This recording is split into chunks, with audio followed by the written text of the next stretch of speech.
I don't want to be like too, I don't know, negative or depressing. I just haven't been making videos because that's how I felt, you know. I'd kind of like to make videos like I don't know what kind of videos even make. Just it's either me bitching about something or it's some sort of science-related fraud or some conspiracy thing. I almost said conspiracy BS, but it's not BS. It's legit. The conspiracy is what's real. What's BS is that we the people crap. Yeah, we the people, subjugated by everything technical. Everything in this country is a fraud, has been since the get-go. I don't even think that we got our independence from England, to tell you the truth. I think that England,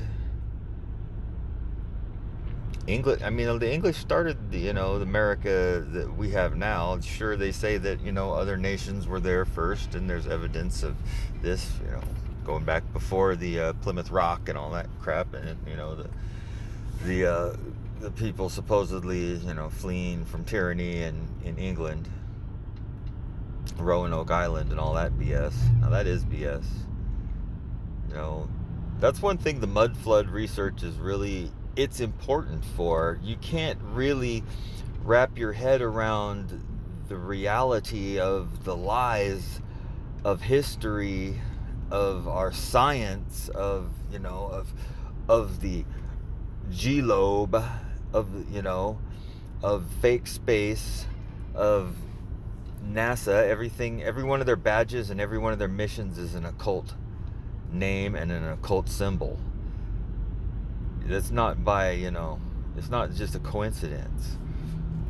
You can't come to the truth of these things unless you can find some big glaring, evidence that you can really go and investigate yourself in person. You can see there's no way that this subject of conspiracy is just make-believe in people's minds. It can't be, because you can go and look at the things that are being talked about, and you can easily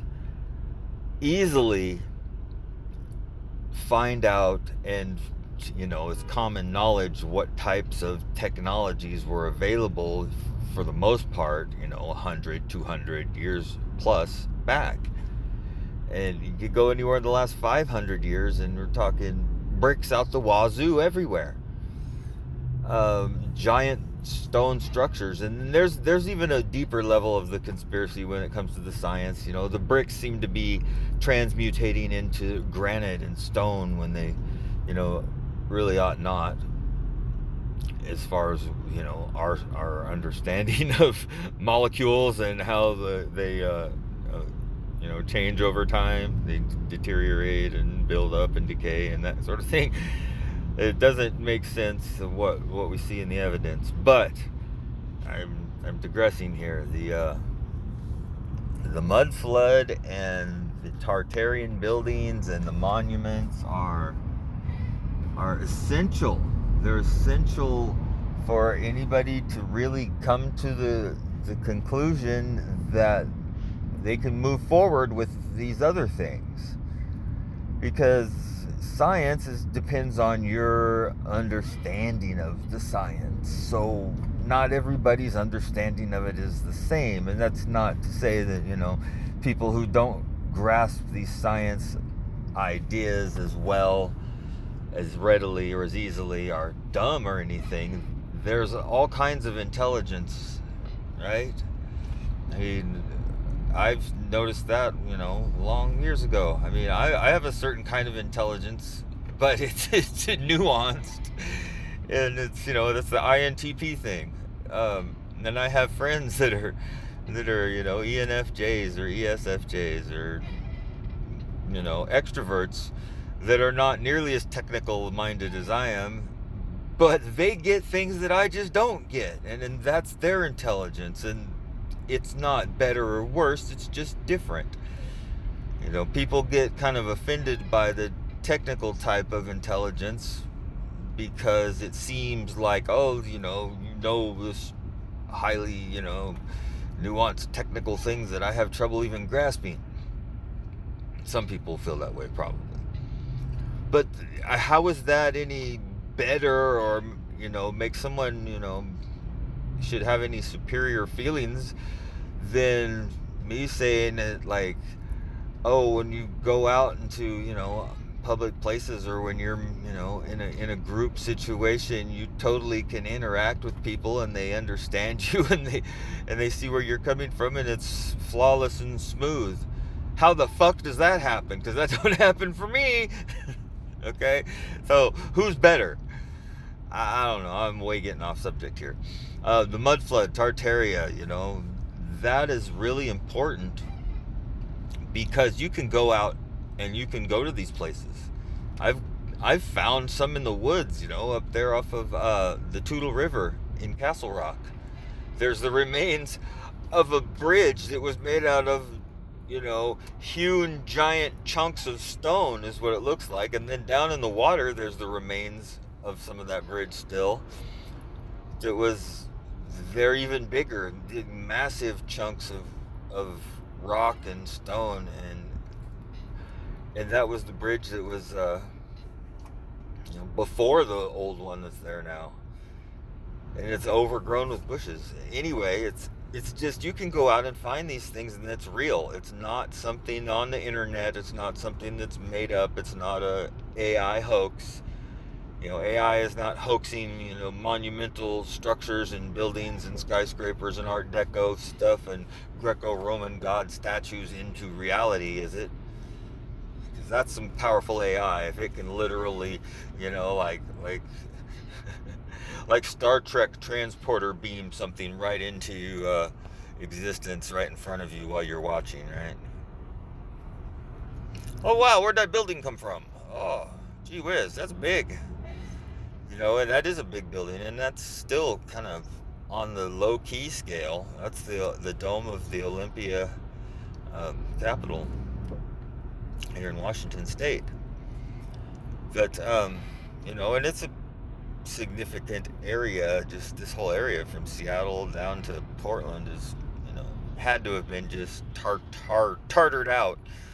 And now, apparently, the army came in and just destroyed most everything that was here. And then they put giant bases, of course, where there was just too much stuff or things that they wanted to keep in place, or for whatever reason. Maybe that's where all the tunnels connect or something from underground. Because the world is more like a structure than it is a chunk of dirt. It's certainly not a spinning ball in a vacuum. There can't even be a vacuum. A vacuum is just a pressure differential between two locations. There's no such thing as vacuum. I mean, and that's kind of apt name for it. I mean, vacuum means nothing there, and the word is meaningless because there is no such thing as a vacuum. Listen to Alan Watts. Nature abhors a vacuum. Anywhere there is not something, or something is removed, something else immediately at the exact same time is filling its place in.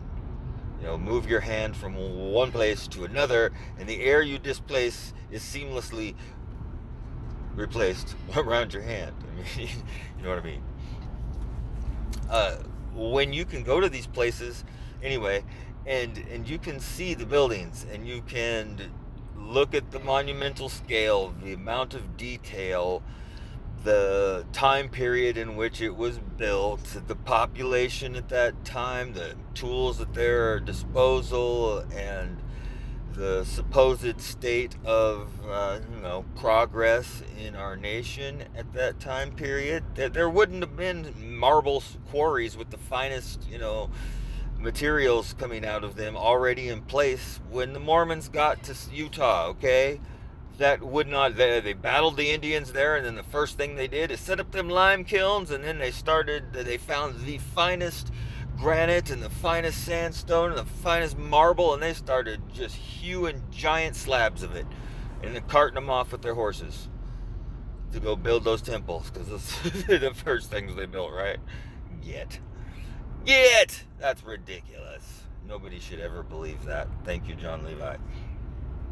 And it's the same everywhere, though. It's the whole freaking world is covered with it. And if you look into it, what you find is the armies of the world and the governments of the world have been working in collusion to try and destroy as much of it as they can, and then give up BS stories for the stuff they don't destroy.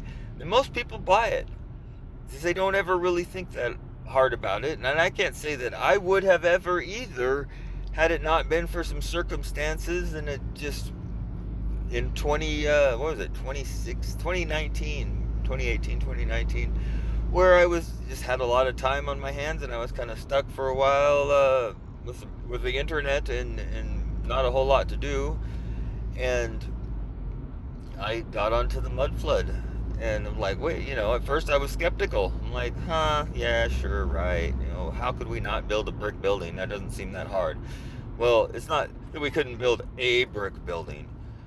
It's that when you start looking at the grand total of this research, the number of brick buildings, brick streets, brick roads, brick bridges, brick everything you could possibly think of structurally, and intricate brickwork and brick bastion forts and brick star forts, and oh gosh, and then that's not even including the marble, the sandstone, the whatever, because it looks like the bricks turn into those things over time or under the effects of something, some electrical plasma event or something. It's hard to say, but they seem to transmutate into different materials. I mean, just maybe it seems to happen so slowly that we can't see it, or something happens and it happens quickly, and then we haven't seen that happen because it hasn't happened to us yet or something.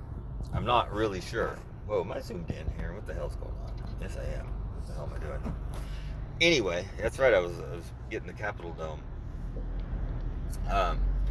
Yeah, so the Mudflood's really important. Once you can go out and put your hands on it and say, wow, I can look in the book, I can look up Wikipedia or get on the government's official whatever, and this is what they say, and it makes zero sense and is impossible that could be true, and I can go and look at the thing in question and say, yep, it sure fucking is impossible that official story narrative can be true. It cannot be true, in every case, really.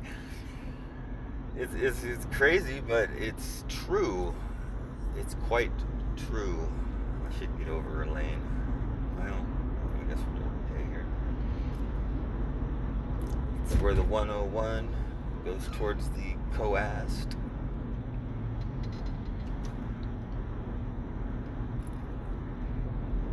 Police all along it. I wonder what that's all about. They're probably out there picking up litter. The work crew couldn't make it today, so the police are doing some fine work, earning their money. Their job is nothing that people think it is. Absolutely nothing like what they think it is. Look at how many police dramas and comedies, you name it, police movies, police TV shows, police series, police, miniseries, police, major motion pictures involving cops and police, and I mean, it's uncountable. There's so much of it in our, entertainment. And that is why people think they know what police's role in society is. And it certainly is not what they think it is. It's just sad. I don't know. That's a different conspiracy there. And if you can't see it, if you haven't, if you've lived a life that it has been relatively free of interference by the authorities, consider yourself lucky and be thankful for that. It either means that you're living right and you're very mellow and low key, or you get away with it really well, whatever you do, or you're last name is correct and you really can't get in trouble, and you probably have shitloads of money too, in which case you're probably not watching this video, so, because you're probably too busy out, polishing your Tesla and getting ready for your trip to Cancun or something. Then kudos to you. Have fun in Cancun, Have a margarita on the beach for me, because I'll be putting the grind in here in the old chemtrailed out US gay. It's the US gay. Oh, I'm sorry, A. The unbelievably stupid assholes of the Uranus-Saturn Alliance. Wait, Uranus, Saturn, and what's a good A word for? It's an astrological term. Uranus, Saturn alignment. Ooh, there we go. I wonder if that happened in 1776. And again in like 2025. I'm gonna look that up when I'm not driving and get near some internet. I don't know. I'm just going on and on now because I'm getting some shit out and not having to be so pissed. But I am pissed. I'm pissed at our fraud medical system that, poisoned and finally killed my mother. That's doing that to other people's mothers right now. It's doing that to their fathers too. It's doing that to our grandparents. It's doing that to our children. People that have been poisoned by this fraudulent fake healthcare medical system, and that are younger than me by far, and I don't even know if they're still alive at this point.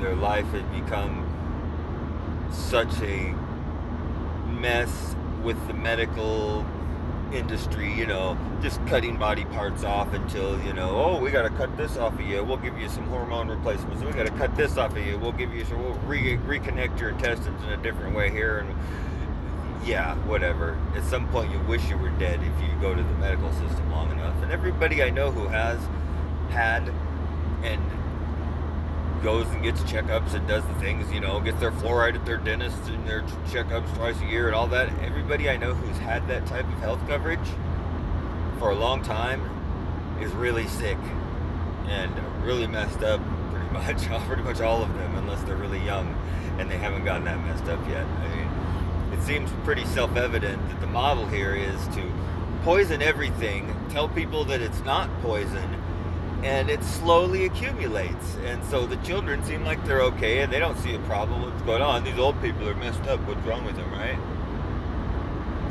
And over time, these things build up, and each person's response to them, their immune system, their level of toxicity and the buildup of it is varies, and how it affects different body parts and their glands varies. So not every person's going to have the exact same type of results from being poisoned.